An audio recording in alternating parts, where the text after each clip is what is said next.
ഞങ്ങൾ പ്രതീക്ഷിക്കാതെ അതേ ഒരു യാത്ര പോകാൻ പോവാണ്. എൻ്റെ മോളെ സമയത്ത് നല്ല ഉറക്കമാണ്. ഇവിടുന്ന് ഞങ്ങൾ പോകേണ്ട സ്ഥലത്തേക്ക് കറക്റ്റ് ഒരു മണിക്കൂർ ദൂരമുണ്ട്. ഇപ്പം സമയം ഏകദേശം 5 മണി. 6 മണി ആകുമ്പോഴേക്കും ഞങ്ങൾക്ക് ഉദ്ദേശിച്ച സ്ഥലത്ത് എത്തണം. അതേപോലെ തിരിച്ചും വീട്ടിലെത്തണം. ഒത്തിരി ലേറ്റ് ആവാനുണ്ട്.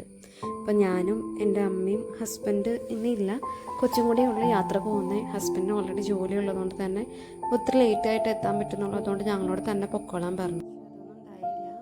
പിന്നെ ഓട്ടോ കയറി കഴിഞ്ഞപ്പോൾ നല്ല കാറ്റായിരുന്നു. കാറ്റ് കാരണം കൊച്ചിന് ശരിക്കും ശ്വാസം എടുക്കാൻ പറ്റുന്നുണ്ടായിരുന്നില്ല. ഞാനാണെങ്കിൽ ടർക്കി എടുക്കാൻ മറന്നുപോയി. പിന്നെ ഒരു വഴി ഉണ്ടായിരുന്നു വെച്ചാൽ കേക്കിൻ്റെ കവറിൻ്റെ പുറകിൽ അവളങ്ങ് കിടത്തി കഴിഞ്ഞപ്പോൾ മൂക്കിലേക്ക് അത്രയധികം കാറ്റടിക്കുന്നുണ്ടായിരുന്നില്ല. അതുകൊണ്ട് അവൾക്ക് അത്രയും ഡിസ്കംഫോർട്ട് ഉണ്ടായിരുന്നില്ല. കറക്റ്റ് സമയത്ത് വീട്ടിൽ തന്നെ എത്തി. ഞങ്ങൾ കണ്ടപ്പോൾ ഓടി വന്ന് വർത്താനൊക്കെ പറഞ്ഞു, കൊച്ചിൻ്റെ അടുത്ത് സംസാരിച്ചു.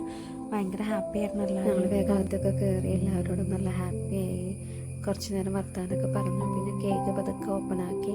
ഞാൻ ഈ പ്രാവശ്യം ഗ്രേപ്സിൻ്റെ കേക്കായിട്ട് വാങ്ങിച്ചത്. നല്ല ഫ്ലേവറായിരുന്നു, നല്ല ടേസ്റ്റുമായിരുന്നു കേക്ക്. പിന്നെ പതിവില്ലാത്ത അവന് ഗിഫ്റ്റ് ഞാൻ കൊണ്ടുവന്നിട്ടുണ്ടായിരുന്നു. സാധാരണ ഞാൻ അവന് കളിക്കാൻ പറ്റുന്ന സാധനങ്ങളെ കൊണ്ടുവന്ന് ഈ പ്രാവശ്യം കുറച്ച് വെറൈറ്റി കയറി പിടിച്ചു. അവന് കുറച്ച് എക്സ്പെരിമെൻ്റൊക്കെ ചെയ്ത് നട്ടും ബോൾട്ടൊക്കെ അയച്ച് ലൂസാക്കി ടൈറ്റൊക്കെ ചെയ്ത് ഒരു സാധനം ഫിക്സ് ചെയ്ത് വർക്ക് ചെയ്യിക്കണം.